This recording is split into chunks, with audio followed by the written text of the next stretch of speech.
Almost 2 months ago, I ranked 14 major world religions in terms of how they treat LGBTQ people. This video took into account both their doctrines and public opinion statistics from adherents to each religion.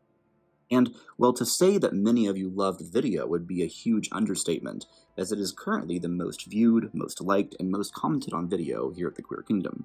But, if there was one critique that kept coming up, it was that I should have covered a wider range of religions. So today, we are going to do just that, placing even more religions on the LGBTQ friendliness tier board. Considering there are more than 4,200 religions being practiced around the world today, it is impossible to rank them all in one video, but I hope to at least cover all the highly requested ones that did not make it into the first video. The way we are going to accomplish this is twofold. First, we will look at the doctrine of each religion and conclude how their teachings have traditionally and contemporarily spoken of our people. And second, we are going to look at how modern practitioners and adherents to these religions tend to view and treat LGBTQ people today. After both of these factors are taken into account, each religion will earn a spot on today's greatly expanded LGBTQ friendliness tier list. And, just for fun, feel free to comment below a religion that you think will or should make it to S tier today. Now, the first religion we need to talk about today is Jainism. This religion was created sometime between the 5th and 6th centuries BCE in what is today eastern India, around the Ganges Basin. In 2025, it is estimated that there are around 6 million practicing Jains, 4 million of which still live in India, and another 2 million spread out around the world, with the USA hosting the second largest Jain population at roughly 150,000 in 2025. Other countries with sizable Jain communities include Canada, the UK, and Australia. Jainism is considered to be a trans-theistic religion that does not believe in a creator god, but rather in an eternal universe. The belief system also holds that all souls have an inherently godly quality to them, but that karmic matter hinders one's soul from fully embodying its godlike state. These karmic chains are broken by practicing ethical speech, thought, and action. Often, it is believed that many reincarnations are required before full karmic liberation can be achieved. So, does Jainism view LGBTQ people as being compatible with an ethical lifestyle? It's complicated. See, in Jainism, all intercourse and lust is seen as wrong, or at least counterproductive to enlightenment. Only in marriage, and with reproduction as the goal of the action, are such relationships permissible. So, being gay, lesbian, or bisexual is simply not accepted, but neither is being straight unless it is for the purpose of having children. Even married straight couples are not meant to get freaky unless there is a high chance of it leading to a child directly. Trans and non-binary individuals are fully embraced in the doctrine of Jainism, and there is even an entire third gender, known as Nupumsuka, meaning having neither or all genders depending on the individual. Likewise, being asexual and or aromantic is totally permitted in Jainism, and in fact even respected. As stated before, sex is meant only for reproduction, and all forms of celibacy are revered and viewed as an indication of being closer to spiritual clarity and liberation from karmic baggage. Now, in practice, all of this is a bit more nuanced. Some communities are less hostile to sex, both heterosexual and homosexual. Some communities are less trans-inclusive than their doctrine would suggest. And, furthermore, some aro and ace individuals are pressured by family into marriage despite the religion's respect for celibacy. When we take into account both the teachings of Jainism and the most common ways it is currently being practiced by adherents, the religion earns a spot in B tier. Now, this could rise even higher to A or S tier for some parts of the community, or sink as far as C tier for those looking to have their cookies munched. But overall, I will say B tier. Let me know if you agree with that in the comments. And, just a random rant, but this is a good time to highlight that across much of South and Southeast Asia, trans people are far more accepted than homosexuals, and they are fighting day and night for the rights of lesbian, gay, and bisexual people, just like they have done across the world from the beginning. As a gay man, I just have to say how grateful I am, and how grateful we all should be for our trans and non-binary siblings who fight for the entire community, even when no one else will. Now, the next religion we are going to place on today's tier list is Daoism, which, despite being spelled like Taoism, is in fact pronounced with a D, not a T. This religion was founded in what is today northeastern China by Lao Tzu around the 6th century BC, making the religion of very similar age to Jainism. Today, Taoism is followed by between 8 and 173 million people, depending on how it's defined, and most of these followers are still found in mainland China to this day, with the country of Taiwan being home to the second largest Taoist community. This religion teaches harmony with the natural flow of the universe, also known as the Tao, and its core values include effortless action, simplicity, and balance. This means living life gently and in tune with nature. Many followers believe that the ultimate goal is to achieve a state of complete peace, spontaneity, and spiritual alignment with the Tao, the cosmic and eternal flow of the universe.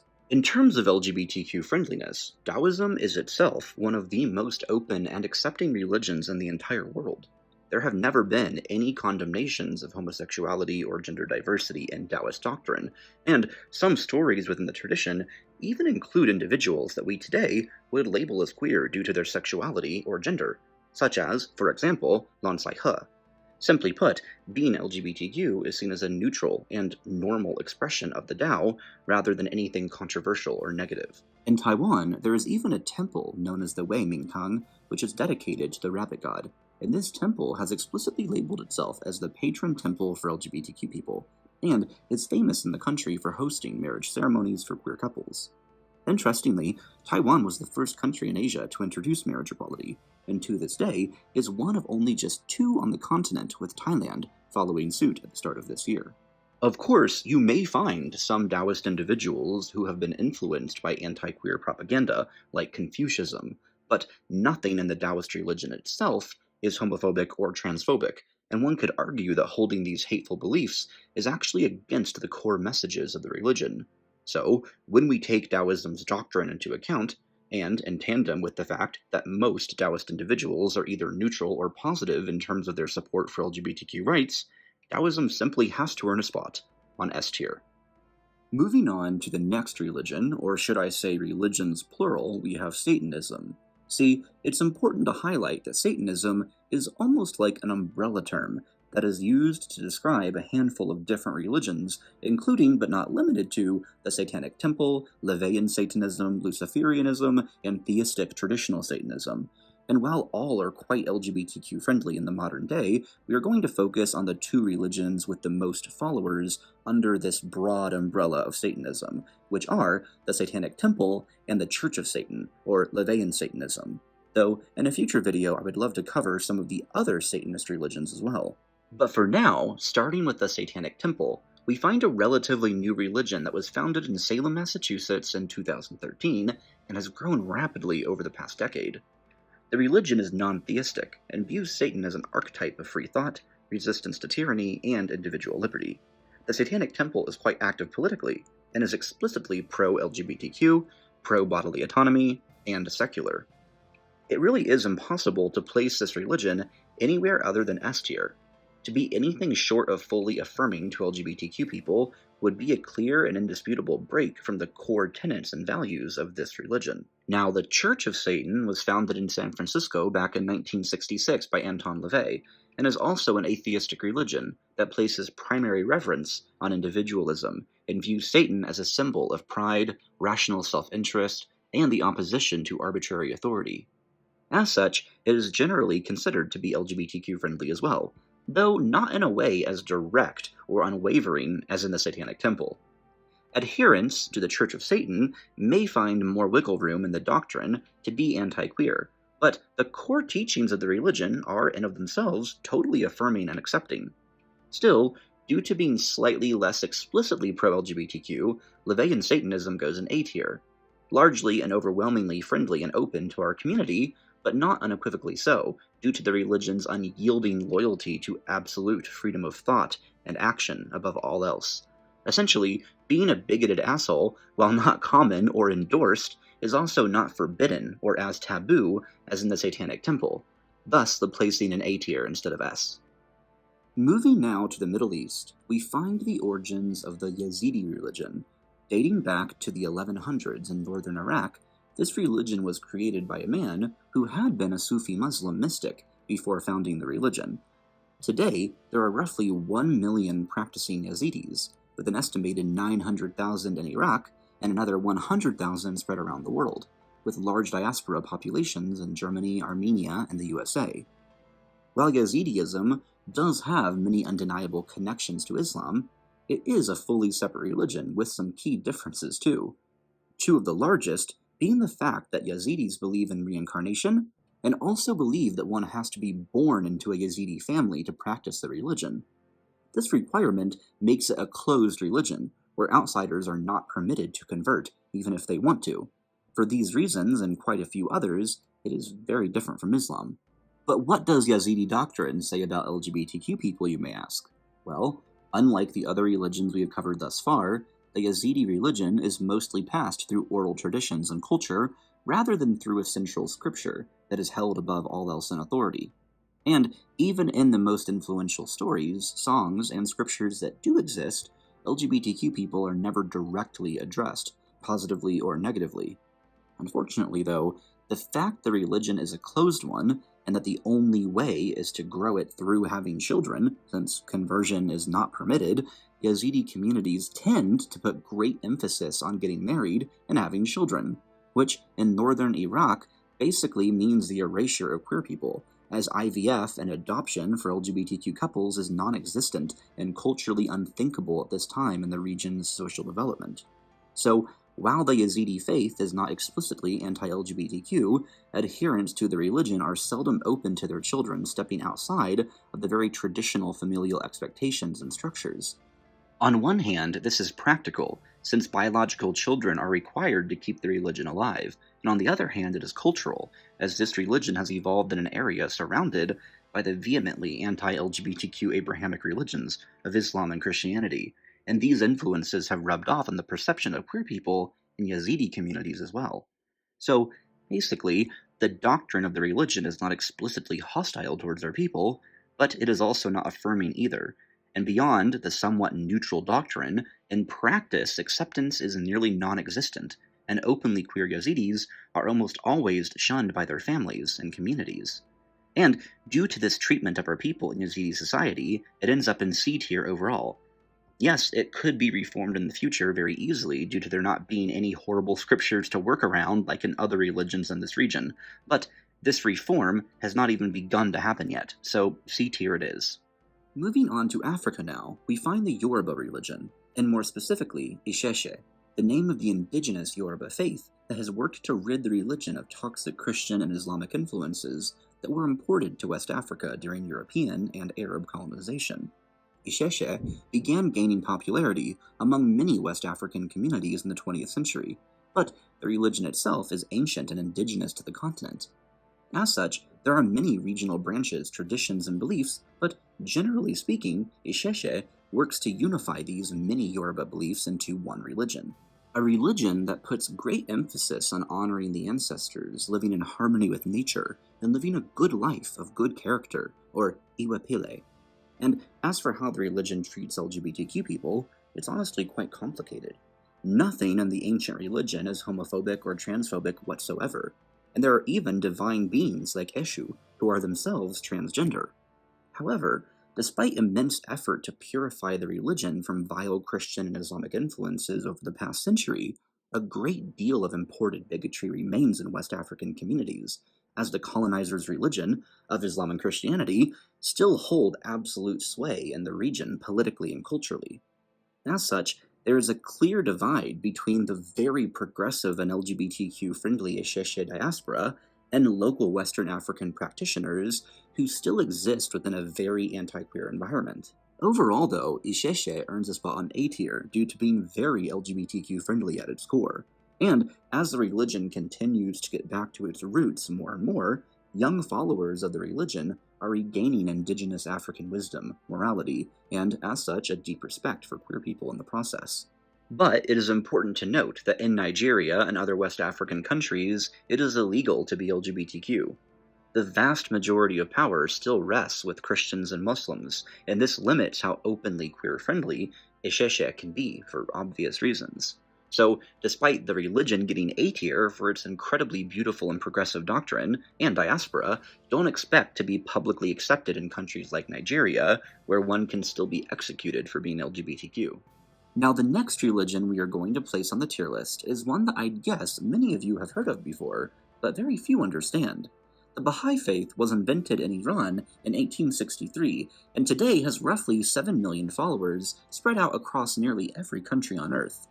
Despite being a relatively small religion, it is considered to have a footprint in the second most locations after only Christianity. It is a monotheistic religion, and one with the primary objective of creating a global human civilization centered around fairness, cooperation, and social harmony. Because of this, many people, especially in Western countries, imagine that Baha'i is quite progressive across the board, but this is simply not the case when it comes to homosexuality. In fact, it is a very socially conservative religion in many ways. While the Baha'i faith puts great importance on living in peace with others and fostering a human unity that goes beyond ethnicity, religion, and nationality, Baha'i still forbid same-sex relationships, and so being openly and proudly gay is strictly against Baha'i doctrine. Trans and non-binary people are not directly addressed in the religion, but there still is widespread transphobia in many Baha'i communities, especially in those that are located in more conservative countries and societies, despite the faith not being definitively transphobic in of itself. But even though Baha'i is not exactly LGBTQ friendly or affirming, it does at least teach nonviolence and understanding, which means there is very little to no open hostility against our people from the faith or its followers. So, all things taken into account, Baha'i will go in C tier, as it is openly against homosexuality and silent or neutral on transness and asexuality, but it is committed to nonviolence and allowing people outside the religion to live as they wish.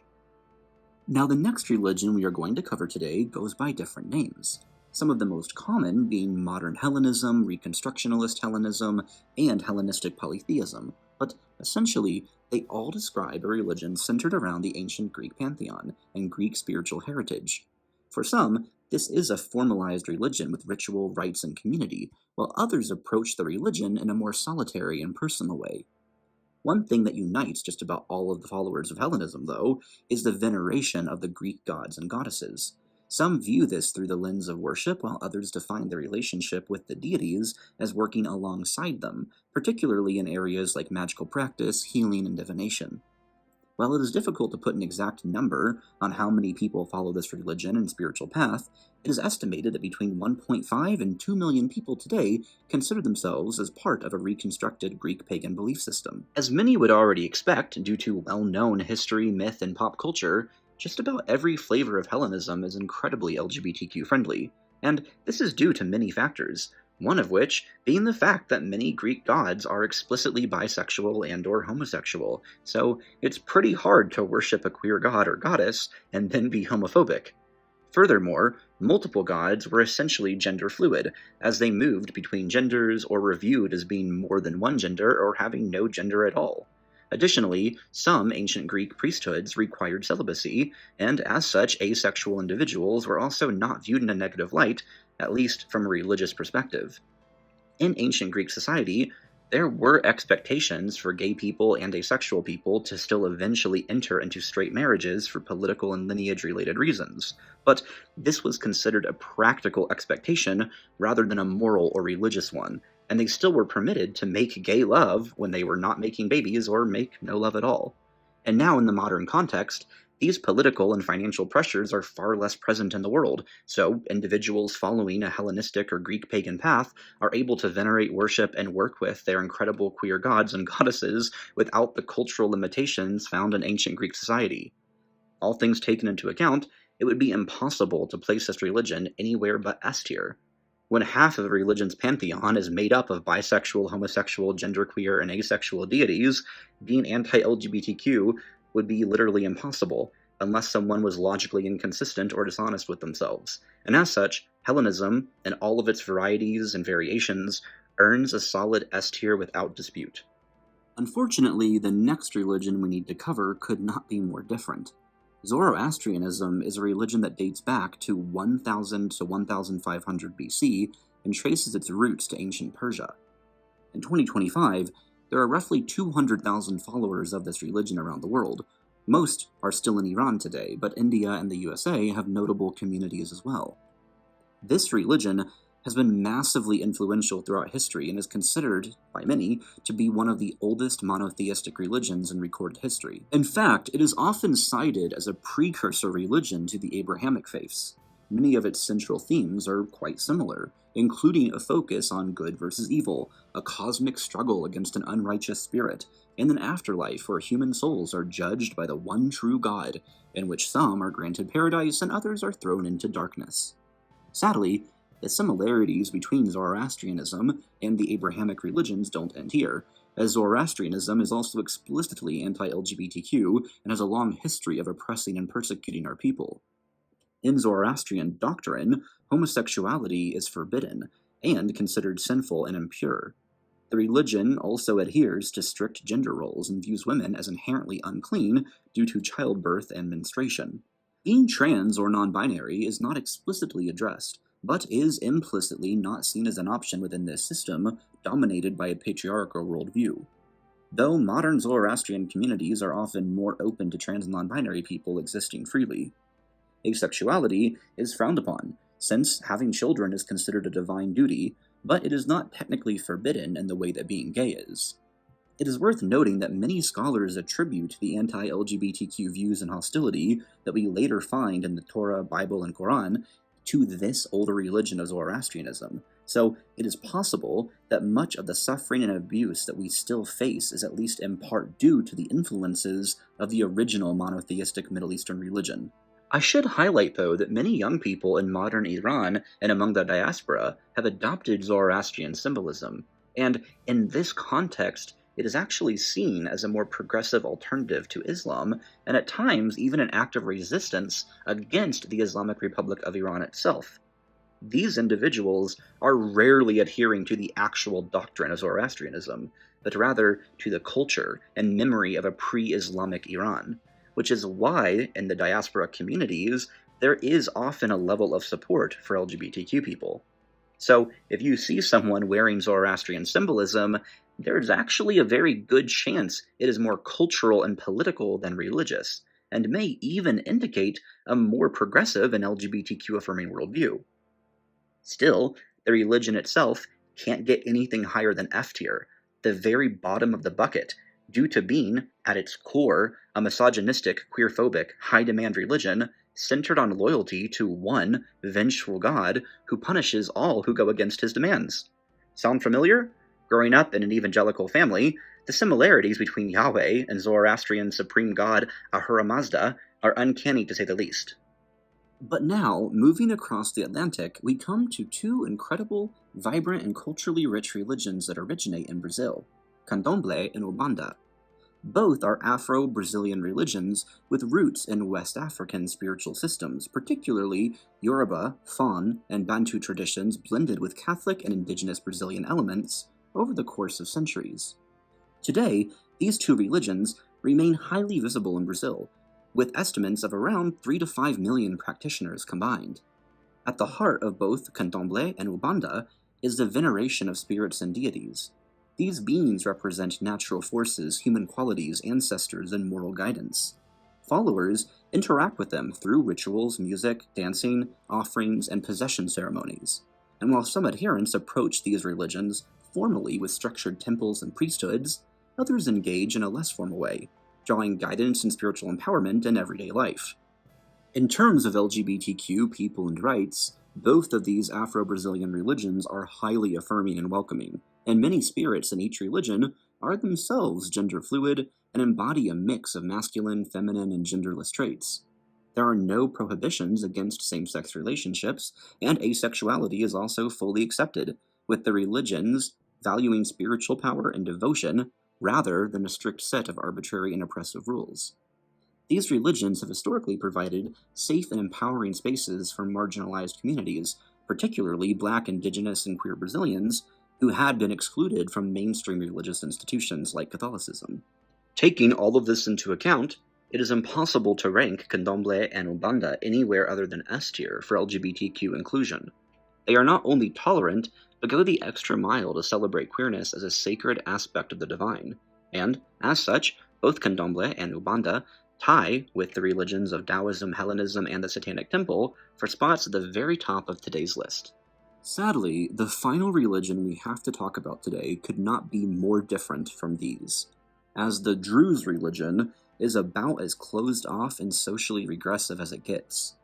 This religion was invented around the 11th century, and today it has roughly 1.5 million adherents, most of which are located in southern Syria and northern Israel. The Druze religion began from inside Shia Islam, but eventually broke away as more and more doctrinal differences took root. It is a monotheistic religion, but also one that believes in reincarnation, and one that is completely closed off to those that are not born into a Druze family. If anyone marries outside the community, they are expelled from it, and no longer welcome to practice the religion. This means that conversion into or out of the faith is obviously not allowed, in a very similar way to what we saw with the Yazidi religion. Also, as an interesting note, the majority of people born into the religion are still barred from having access to most teachings. Only a small group of initiates, called ukal, have access to the full doctrine, while the vast majority of Druze are expected to live out a more surface-level and community-based expression of the religion. So, between this and the fact that it is already closed off to outsiders, the Druze religion is one of the most insular in the modern world. When it comes to LGBTQ people and rights, the picture is very grim. The religion explicitly forbids homosexuality, viewing it as sinful in the same way that Abrahamic faiths do, which makes sense considering that it was made up 900 years ago in the Fatimid Caliphate by a previously Muslim man and had immense Christian and Jewish influences. Traditional gender roles are heavily enforced.